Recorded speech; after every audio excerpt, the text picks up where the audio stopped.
Good afternoon, everyone. A very warm welcome to all of you to Franchise CXO Dialogue.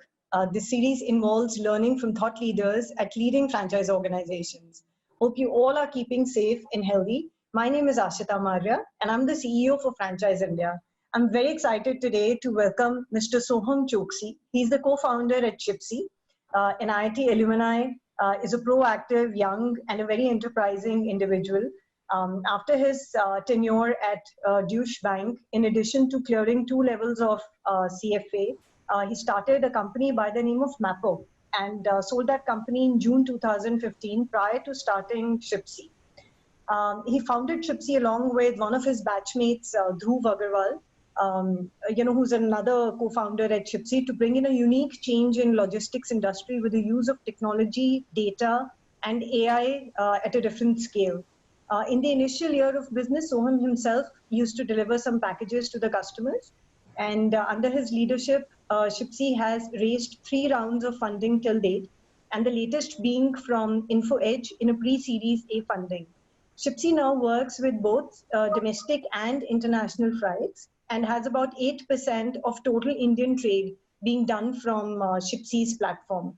We also have with us Mr. Gaurav Marya, who's the chairman of Franchise India, who's being one of the highly regarded professionals in this industry for his contribution in popularizing franchising at large. So I would like to, start with you. I understand that, Shipsy is one of the, fastest growing company in terms of providing SaaS to, supply chain industry and being one of the, founding members. I mean, pretty much it was your idea. So why don't you just, kind of take us through the highlight of last 5 years of your journey there? Yeah, sure. So, thanks a lot for the background, Ashita, and the introduction. In terms of, at the highest level, why logistics and why now? Why supply chain? Why is there, so many people talking about logistics and supply chain all of a sudden? The idea is that over the last 5, 6, 7 years, right, we've had a large and tremendous change in, customer expectations, right? The end customer, the individual, the buyer, each one of us, right? Our expectations has gone grown leaps and bounds compared to what it was before. But if we see the logistics supply chain industry, there's still in terms of tech enablement, they're still quite far behind. And what that means is that while the customer experience expectation is here, the capability of delivering those expectations still needs vast amount of improvement. So think about it this way, that, Amazon, for example, their biggest differentiator today is their ability to deliver fast and deliver cheap, right? And that's what's gotten them the lion's share in the market. Right now, imagine if that kind of technology can be kind of given everywhere, democratized, right? So that was the whole idea, that why can't we do that? And essentially, because of this changing nature of the customer, there's been a bullwhip effect across the supply chain, right, at the highest levels as well. Because of which now everyone has to look at lead times, everyone has to look at inventory levels, right, with COVID and all. So people have realized that, inventory levels, maintaining those is also super important. So the idea really is that logistics supply chain currently is super exciting. There's a lot of activity happening. And we started off actually as a first mile aggregator, right? So we said that why don't we go to end customers and give them this platform where they could send anything anywhere. And while we realized that while that was a good problem to solve, right, the bigger problem was the fact that all of the service providers that are there, they needed better technology to actually deliver these goods, right? So we said that why don't we actually start working with the logistics companies, the customers of logistics companies, to kind of help them with the technology platform that we built for ourselves. So that's been our journey. We started off working with logistics companies. Then we went to, customers of logistics companies like pharma companies, auto companies, for, giving them visibility across their domestic logistics partners. Then we saw that there's also international movement that's there, right? So then we got into international freight. And, we work across large customers, mid-size, SMEs. We work on all levels, right? And our product is kind of plug and play. So yeah, the idea is how can we help each one of these people reduce their costs, improve the customer experience, and really gear up for the higher expectations from customers. So yeah, I think that's a summary of a journey. Sure, I think you rightly said, and this is a very fragmented market, and certainly the demand and this is a sunshine sector now, and you're at the right time, right place, and being still a technology company, not really taking the toughness of the physical logistics. So you really have a softer part of it. So Yeah. if you have to really see through this industry while you're trying to solve a lot of issues, Yeah. building, reducing cost, I think bringing more efficiency, driving more integration, real-time inventory issues, a lot of these problems which are you doing, and also in a fragmented aggregation itself, a single provider but working with multiple different operators. What would be still the most biggest problem still to be addressed in the logistic market in India, and what would be probably your next 2 years gateway to really address that? So let's put the quintessential exporter at the center of it all, right? So let's say an SME, right? What is their aspiration today? Their aspiration is that how can they go above and beyond, right? Go deliver beyond just the Indian market, maybe go international, right? Start exporting. Now think about yourself as a mid-sized company who wants to export. How would you do it? Right? It's a huge problem. Right? There's a bunch of paperwork that you need to know about. Typically, most people stop after one bad experience. Right? They'll send one container and they'll have some hidden charges that come up from somewhere. They'll realize that the cost of freight has erased off all of the margins. And so then they'll just stop exporting again, right? So if I were to say what is the biggest problem and what is going to add tremendous value is if we can empower each and every SME in the country to start, growing their international business by helping them really reduce the costs, navigate through all of the processes, documentation, customs filings, all of those things otherwise, in a very transparent manner, right? So that they know what they're signing up for. See, problem in logistics is that the transparency isn't there, right? You get one price at the start and then at the end, they're like, okay, this, there are a bunch of other charges that come, right? So, and which basically, imagine if you went on Amazon and you bought something and it said that we'll decide the price later, right? You wouldn't buy, right? So that's basically what is the kind of transparency and trust that we need to build with these people. Yeah, very well said. I think that's where the real opportunity is. And India was actually 15, 20 years behind in this. Look at the countries, especially China and other. If you look at China, exactly, look at China, how they have grown by leaps. And see, it's not just the large companies. There's a fat tail, huge fat tail. Like in India, there are about 7 lakh IEC codes, right? Import exporter codes, right? And out of which even 2 lakh are active on a quarterly basis, right? So it's a huge number we're talking about. And by active means shipping at least one container. Right, and a container is like a 40-foot, 20-foot container. There's goods itself would be like $100,000, right? So the tail is phenomenally fat, right? It's not just concentrated at the top, right? So and that's the beauty of it, right? If there can be one platform that can actually democratize this, right? Yeah. See, large people anyways have good access, right? They have different problems. Like a large importer would say, or a large exporter rather, would have a different kind of problem, right? That, okay, they're already doing it, but how can they improve their efficiency, right? By really automating, digitizing, creating a platform, software, and, ensuring that the dependence on, manual things reduces. So that's their problem. But if you look at the quintessential SME, their problem is very different. That, how can we start, right? That's the idea. Absolutely, and you rightly said, and I've studied myself in a lot of work done in China, and especially places like EU. If you go there and you find these small manufacturers, and earlier they used to be, at least 20 years back, they will not take up orders because they need MOQs and things like that.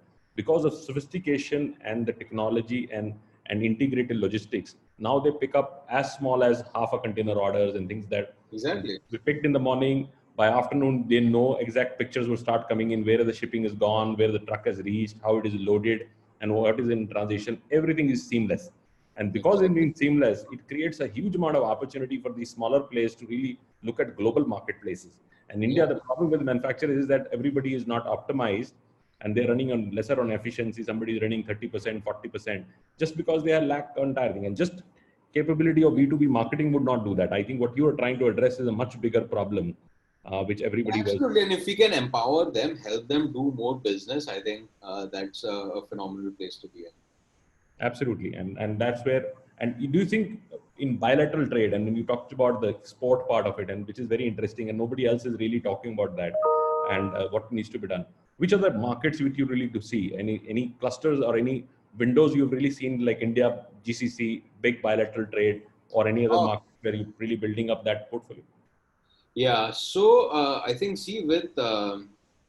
it's actually certain sectors really that are really outperforming, and there's a reason for that, right? See, with everything that has happened around COVID, right, people have realized that dependency on China has to reduce, right, and that is why the number one place people are coming to is India, right, post that, right, and in special sectors, like if you see specialty chemicals, for example, right, that's booming, right, why? Because a lot of that market has shifted to India. If you see pharma, right, because see, all of these are very specialty markets, and India excels in these things, right? So there are certain markets like this where India is really, like if you see auto, right, now auto, you see the kind of exports, how it has grown, right? Yep. Some of our customers, even the larger ones, right, like even the India's largest petrochem company, etc., their exports have grown 3x, right? So the idea really is in all of these specific sectors, there has been, huge growth. Now, if you talk about, like let's say port pairs, right, or in which countries is it larger? Yes, US is one place where people are actively trying, right, to expand into the US market. But because if you see, US, the maximum dependence was from China, right, in terms of their imports, right, and that they're trying to, kind of just, ensure that it gets divided. And the market is so huge in US that even a fraction coming to India is good for the company. So it's a mix of certain specific sectors that are really outperforming, plus certain geographies to where the demand and the dependence on China was high, and that has kind of shifted to India. So in SME, the problem is that how do you really educate, and especially these clusters? Exactly. So what has been done at your end in terms of educating them and getting them on board, getting them used to the platform and how they really. So we have multiple things. See, actually, for all of the people that are there on our platform, we have a dedicated content team also that sends out. So we have a full knowledge team, right, that keeps sending out this information, right. There are also very special things, like let's say there are certain port pairs between which the rates have really fallen. See, ocean freight is a very dynamic market, right? It depends on, there are so many things that drive it. Trump will say something and the ocean freight will go down, right? Because the demand supply thing changes, right? It depends on crude prices, right? So the point is there are a lot of different things that drive these prices, right? So let's say that between certain port pairs, the prices have really fallen, right? Which means that, okay, let's say their customer, let's say that was in Germany, right? And let's say if the prices, let's say to Hamburg, have reduced. So now they can further flash that to their customers and become more competitive over there. So that is point number one, that, in terms of these kind of cost variations, or, if there are, I would say, any places where the costs have really reduced and where they can pass on those discounts to the customers. Because if freight, anything you save on freight, finally, I mean, you can pass it on to the customer and become more competitive. So that is point number one. Point number two is in the process itself. See, our platform is very comprehensive, that based on the nature of the goods, the platform itself suggests that what all documentation is required, right? Who is the best, let's say freight forwarder to work with, who has a lot of experience in this particular trade. So it is, the system really defines all of those things, right? That knowing all of that this is exactly what you need to do. So rather than, making a call to an agent, that agent saying, ki, Achha, aapko ye karna hai, right? You cannot trust that, right? So now the point is, once everything is in the system, it is driven by that, right? And then you have the freight forwarders collaborating over there. The shipper has complete visibility of what is happening, all of the prices. So those are the few things I believe that are helpful and that we're doing right now in terms of helping these SMEs kind of gear up for the international trade. Sure, very helpful. Ashita? Yeah. So what would be the percentage of your clients, for these SMEs versus the, so-called bigger companies currently? In terms of numbers, so overall we have about 500 plus, around 600 active customers. So in terms of numbers, of course, SMEs is the biggest number, right? But in terms of course, our revenue, because see, what we have done actually is we have made the SME product free right now. Right, so up to a certain limit of containers, it is free, right, where they can use it, discover freight forwarders. So in that way, we are actually trying our best to kind of help them out from that front. And we have a full dedicated network team that is kind of looking after, going to as many SMEs as possible. So we're trying to tie up with the trade associations, right, trying to help them disseminate this information to their, SMEs. Each one's like, textile, there is something different. This thing, chemicals, there is something different. Auto, there's a different apex body. So, kind of trying all these different things to ensure that we can reach as many people as possible. So to answer your question, yes, of course, in terms of numbers, SMEs is large, but since it's a freemium kind of product where the SMEs typically fall in the free range, right, most of our revenue actually comes from the larger customers that are looking for more of efficiencies. Sure. So, understandably, it's a pretty young venture, right now. It's just been about, 5 years. Yeah. And there's a very interesting story behind how did you raise your seed fund? So want to really hear about that.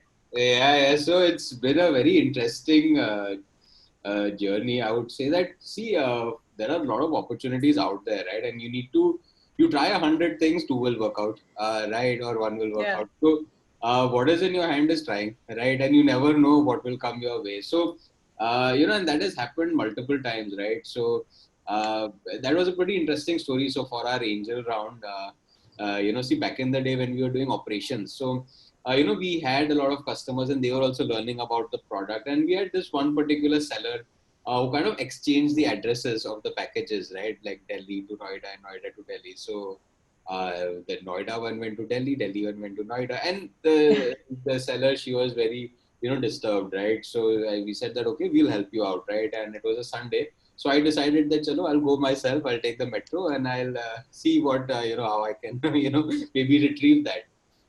So I was on the metro and then kind of saw this one kid who was there. I said that, okay, you have a seat and, it's fine, you be comfortable. Then I was wearing the Shipsy t-shirt. So his father basically started talking to me that he's from UK and, it's kind of just showing around on the metro, things like that. And he got very interested. He had a hedge fund over there and had recently started angel investing in India as well. So he got very interested and so kind of closed the first round on the metro. So that's that was the story over there. And also, the initial venture that I had found a buyer for that also through him. So a lot of things kind of happened. So kind of sold that as well. Got some self-funded money also to get into the company. So it was a pretty interesting journey, that, and then how we kind of pivoted from the operations to the SaaS model, right? Because see, if you see most of the ops guys that were there, like the hyperlocal, most of them, I mean, it's not a sustainable model, right? It's a high cash burn model, and a lot of them, unfortunately, are not surviving right now as well, right? So, but that time we were using some of these people, so we just would send about 100 messages on LinkedIn. 5 people responded, got one meeting, told them that, look, this is the thing that we have to offer. And that's how we got our anchor customer, DTDC Express, right? So, by just telling them about the story that, look, we used you, this is the places where we can really help improve customer experience. And, they have a very young, energetic leader also. So they kind of understood the vision, mission. So, a lot of interesting stories, I guess, behind, our start and how we have grown. All the good stories start like that. People are, I think, the first believers you get it. They're opinion makers and they see into a founder. And they actually don't see too much into the opportunity. They have no wisdom to see a mood opportunity. Angels are always about people who see into a founder. So they're good at seeing the founder. Yeah. So I think that's what their maybe institutional value or something which they always want to do. And they are normally at the date because they know that somebody has to do it for them. That's why. So this is how this works best. Absolutely. Absolutely. Yeah. And where is the next goal coming for you? I mean, what is the next big opportunity? And So I guess we recently started our SME module, to be honest, during this COVID period itself, where we saw a huge need for these SMEs to kind of go above and beyond. So that network module is something, so that's the whole network piece for the SMEs and kind of replicating that for Middle East, Southeast Asia, those markets. So yeah, that's our next step, and adding a lot more services. So right now there's ocean freight, we're adding trucking to it. So we want to get on board a network of trucking service providers also on the platform, then insurance brokers, and also trade finance, right? So those are some of the additional things that everyone needs, right? So any SME, they need all of these services. So we want to try to add all of these different services on the platform so that it becomes like a comprehensive offering for them for managing all of their business. yeah, sure. So and then with trucking coming in and all insurance coming in, this would become fully integrated. So Exactly, that's the whole point, right? To cover all the different aspects. absolutely. And now you're also looking for partners to come on board who would be part of your capabilities of final distribution and facilitation of your what a system implementation at different location or different clusters. So there are two kind of partners. Yeah. Yeah. So there are two kinds of partners that we are looking at, right? See, first is that can help. That we can kind of partner with to onboard more customers, right? And on a revenue sharing basis, right? So there's a huge opportunity where whether it be large enterprises, small enterprises, mid-sized enterprises, everyone needs software to scale, right? And the beauty is it is a recurring revenue, right? So let's say you sign up an account which is $2,000 a month, right?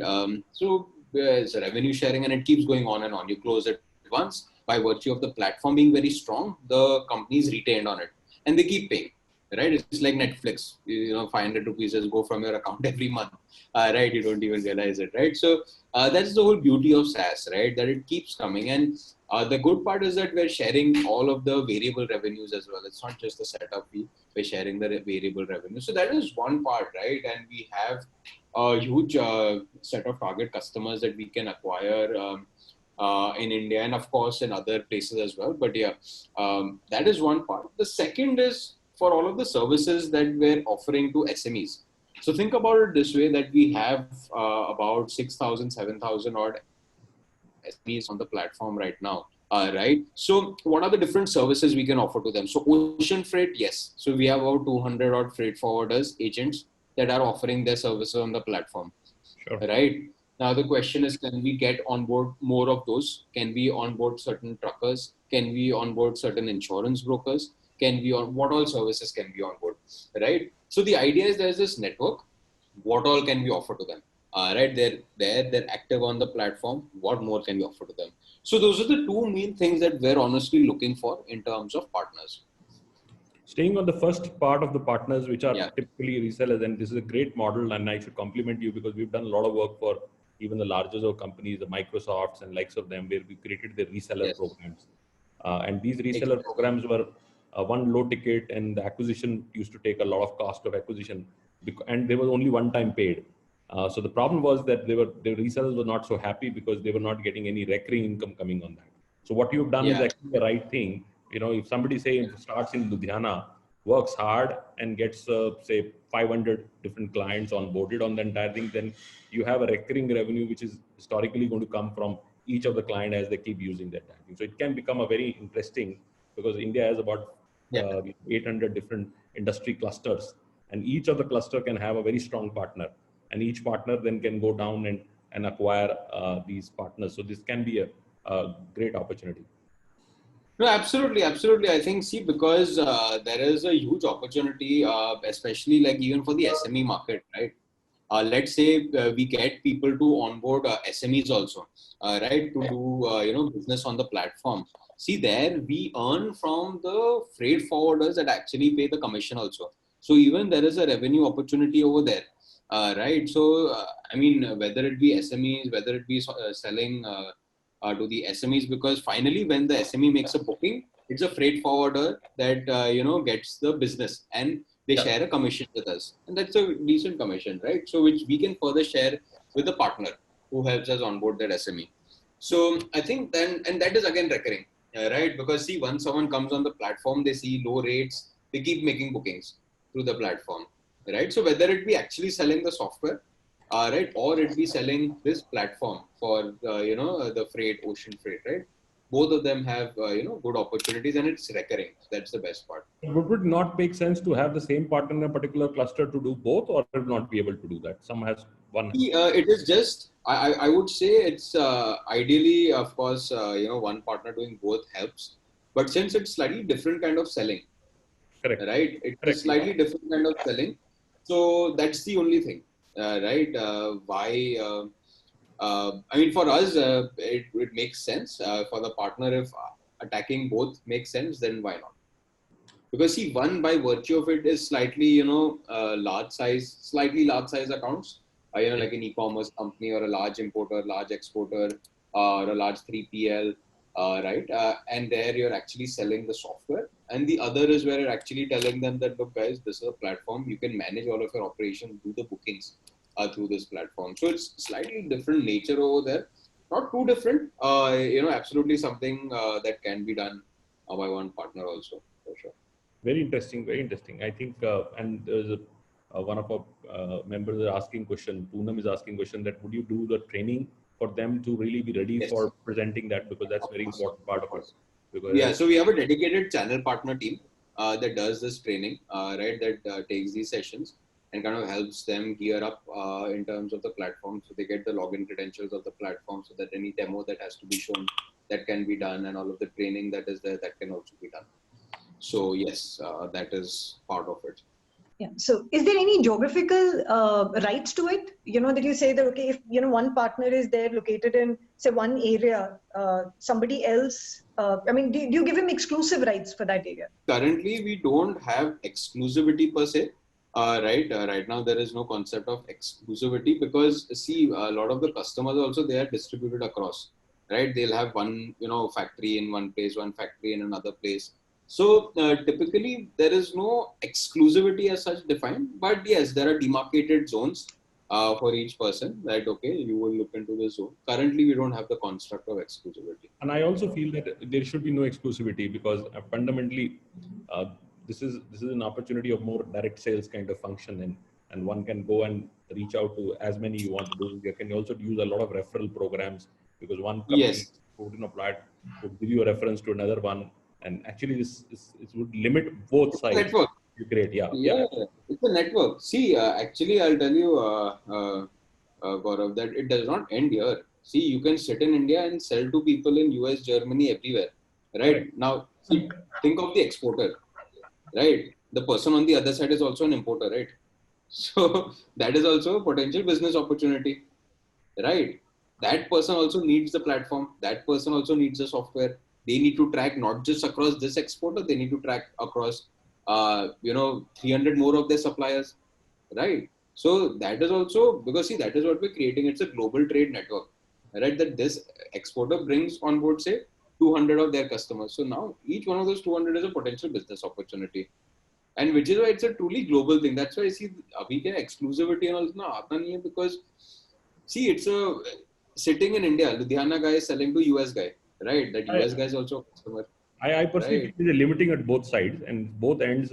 It is very limiting, and this should never be done. And this is what reseller programs for any SaaS company would be. And it also would be that some would become very, very big ones, and some would be marginalized only doing it that thing. Only person who would go all out, put all the effort, and create a network and be able to work and get good references can multiply this business very, very big way.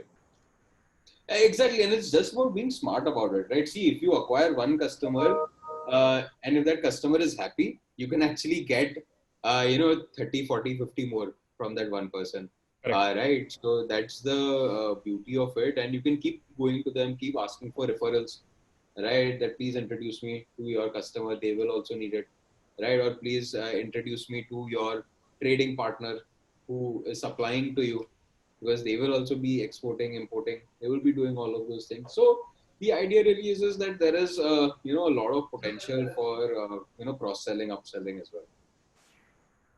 And how big is the team, and where is the big focus for you? I mean, technology still continues to be the biggest focus for you to continue to develop. Yes. So even still, we have, so overall, we're about 140 people now, 130, 140 people. We still have about 80, 85 odd in tech, right? Product design constitutes another 50, 20. And then we have a sales team, we have direct sales, we have a channel partner team. So that is kind of part of, those are the main core divisions. And uh, technology will always remain a focus area for us because see, the idea is that the platform itself, right, see, that is the asset, right? See, the platform is strong if it is able to solve the problems, right? Like you mentioned that, what are we doing to help them? See, the platform is doing it to help them.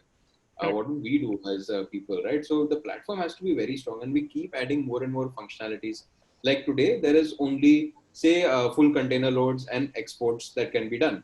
We're introducing LCLs and airs, right? Because we know that SMEs, they don't always have FCL, right? They have less than container loads and they have air movements also. So why can't we give them an opportunity to, look at that aspect? So we are constantly adding more and more things. Like I mentioned, trucking is there. There's insurance, those things, right? So platform would be important. However, we're at that stage where the critical mass is there, right? And the platform itself, fundamentally, it is there. So we are really looking to press the pedal on the sales. Sure, sure. I think with already trading has started happening and people are using it. Now, I think the Yes, idea would be that more you have, the more ecosystem would help each other and that's the network. yeah, That is the network. yeah, absolutely. Is the opportunity more in because currently people would not be working on any of these platforms, so these partners have Yeah. to, what do you think, have to educate them more, or get them from something that they're using currently which is probably not as futuristic as your product is? Do you think that's the one thing, or it's more about education, that we have these services and you should come on board with us? See, the thing is, it's a mix of both. I'll be very honest. See, we are still at a stage where educating the customer is important, right? See, like if you see CRM, right? A CRM, now everyone knows they have to have a CRM, right? Everyone knows that. Why? Because it's been around for about 20 years, right? So, but now the same thing is happening to logistics and supply chain, but we are at that kind of initial stage, not too initial, not too late, wherein while most people do know that yes, they need to look at logistics, they need to look at it as a differentiator, they need to look at costs, all of those things. A bit of, I would say education that look, things like this exist, right? Why do you still want to be on emails? Why do you still want to be on Excel? Why do you still want to make 10 phone calls to agents to ask for rates, right? It's not required, right? Why do we want to still do on WhatsApp? And, like for the owner, a lot of times in the SME, the owner gets involved. The owner herself, himself, they get involved, right? That what is the negotiation on the freight? Because a lot of times the logistics creates the margin erosion or margin expansion, right? That is why there is a bit of education that is involved, but at the same time, the operations they're doing. See, it's about doing it in a different way. See, it's not like that. Okay, fine. They're not trading. Of course, those people will be trading, right? Or of course, they're doing distribution, right? But it's just about doing it in a better way. Okay. All right. And there is any other synergetic companies also you see which are available out there, which would come under your radar to really look at acquisition if somebody has aggregated something else in the market, or you feel that you still have to do a long way of aggregating in one by one assets yourself? I mean, say there is somebody We who's partner. See, we partner, Gaurav, to be honest, like say for example, warehouse management. So we partner with companies that have a full solution for warehouse management, right? And it's an integrated solution then. See, we may not have it ourselves, but what does the customer care about? Customer wants an integrated solution, right? So those are some of the things that we do, that whether we build it ourselves or we integrate certain external solutions, both are on the table. Right. So, but yes, there are, so that is part one where we are partnering. The second is that where we are also building out a lot of the capabilities, like I mentioned, bringing on trucking, LCL, air, those modes. So, it's a mix of both of those. Sure, sure. Oh, that's a very, very good point, right? Because see, I truly believe that for a company to scale, right? See, beyond the point, right? See, when you're young, when you're say 20, 30, let's say even 40 people, the promoters can have that iron grip, right? And ensure that they themselves are talking to each one of the people. But when you go beyond that 35, 40 mark, it becomes humanly impossible to do that. And what you basically need is a set of values that represent what you stand for, right? A set of core values that represent what you stand for, that whether you are there in the room or not, everyone knows that yes, these are the values that have the company has been built on, and this is the values that will take Shipsy to the future, right? So we have a set of 7 core values that really define us. This is stuck everywhere. So when we were in office, it was stuck in office. It's pinned to our Slack channel so that everyone can see it over there. Every person who joins the employee handbook, the first page is, the core values.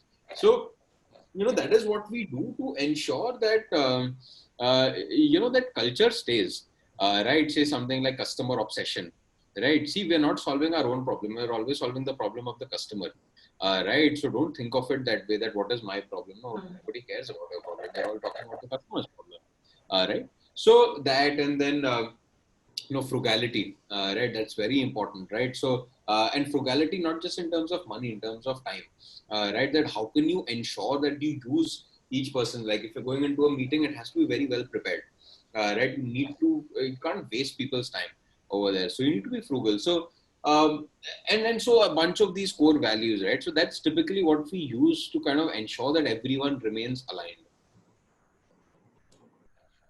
And it's very difficult, as you go to keep going larger, then it becomes even more difficult. Yeah, yeah, And if yeah, you, yeah, yeah.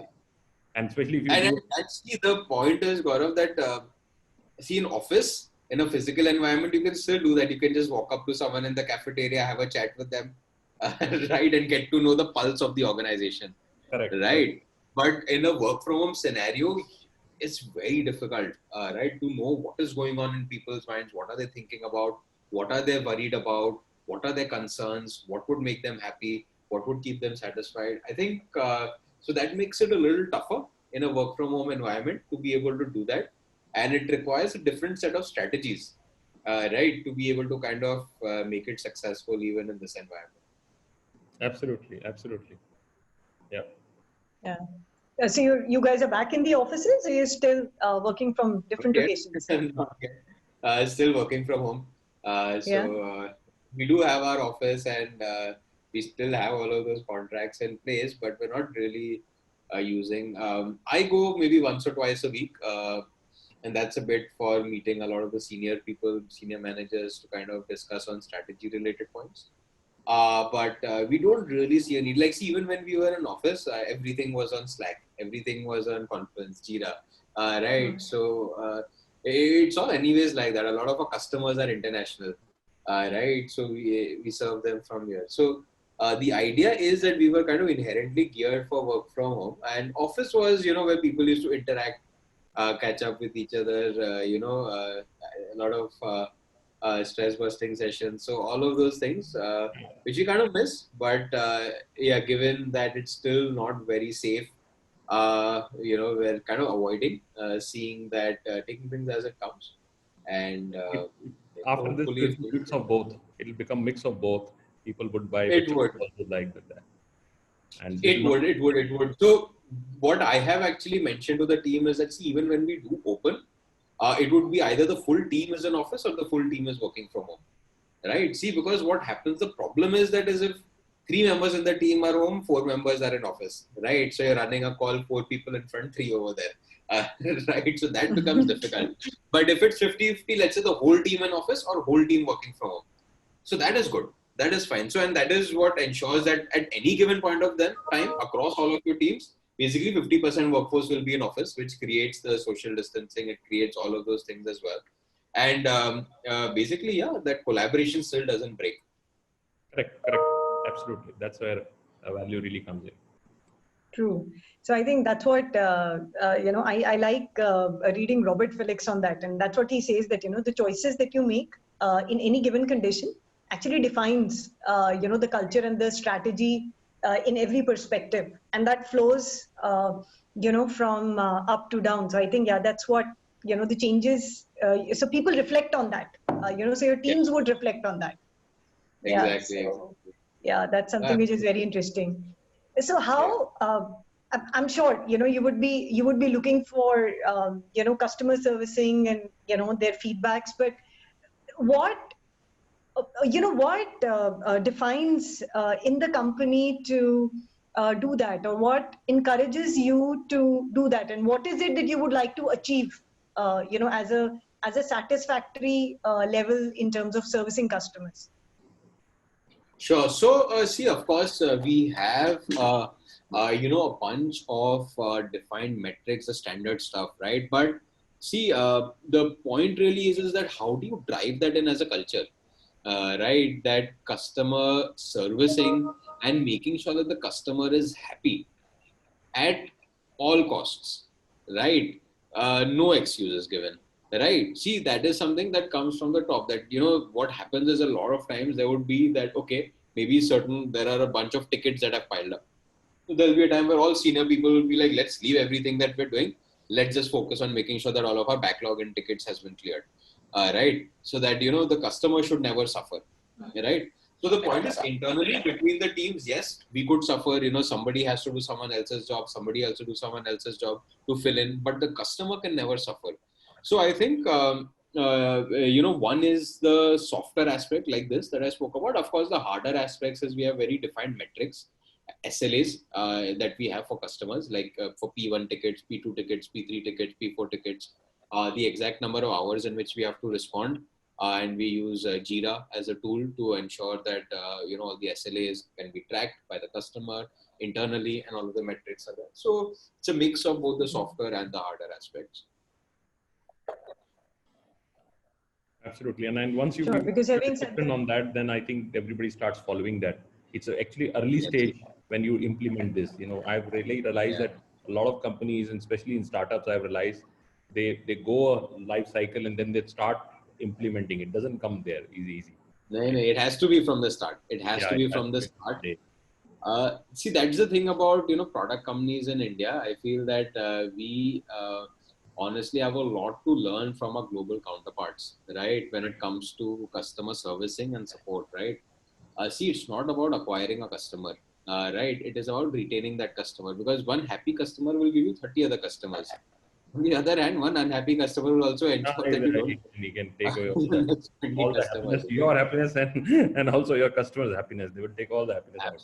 Absolutely. So, I think, see, that is where we need to be more, I would say, long-term thinking, right? To ensure that, fine, we may not be able to acquire 5 new customers, but if we retain the existing 10 customers, the new customers will come themselves, right? And the trust stays on. Yeah, absolutely. Aishta, any last comments from your side? We're just running on a... Yes. So, how did the time during the COVID happen? I mean, you were pretty much available on the Zoom calls with your team members, or you were doing something else as well? Yeah. So, actually, bunch of calls. And see, before that, I used to travel a lot to Middle East, and being at the center of global trade. In December, January, we saw that, there was huge problems coming from China. Right, the volumes had started to drop. There were blank sailings, things like that. So we kind of saw it, right? So we had actually set a lot of the processes in February itself. That let's ensure that. So our February town hall, it was that let's ensure that we set our weekly tasks, daily tasks, expectations so clearly that it does not matter where we work from, right? So that's kind of what the February town hall was about. And then March came, COVID hit, and we're all going to work from home. So, see, a lot of it was about setting the right processes, right? That because for a person, right, if their weekly tasks and expectations are absolutely clear, right, they can do and work from anywhere, right? So that is fine, right? So the difficulty is in implementing that. And that is kind of what I was actually primarily focusing on at the start, building out all of those processes. And of course, yeah, available at all times on calls, so day, night, weekday, weekend. It's all like a continuum. So that's, I think, common for all of us. Yeah. So we've now, yes, kind of used to doing more Zoom meetings than physical meetings, but definitely we miss them. Yeah, I look forward to go to those, conference war rooms again very soon. Yeah, absolutely. Yeah, true. So thank you so much. It was, great having you here, and it was great in learning, so much about Chipsy. And I would say, much congratulations to you in 5 years. The kind of growth path you've taken is commendable. No, thanks a lot, Ashita. It was a pleasure, interacting with yourself, Gaurav, and I think, there is a huge opportunity wherever we look, and I think, this whole environment software, while the external part there's a lot of difficulties, etc., but I think we need to focus on the strengths and see how we can leverage the strengths and grow together. So yeah, that's, I think, what it's about. So happy to kind of engage later on and see what else we can do. Sure, look forward, absolutely. And we have a large ecosystem at Franchise India for people looking for opportunities. This can be a huge opportunity for people to become partner with Absolutely. you. So we'll reach out. Right. Thanks. Absolutely. Thanks, Gaurav. Thanks, Ashita. Take care. Thank you so much.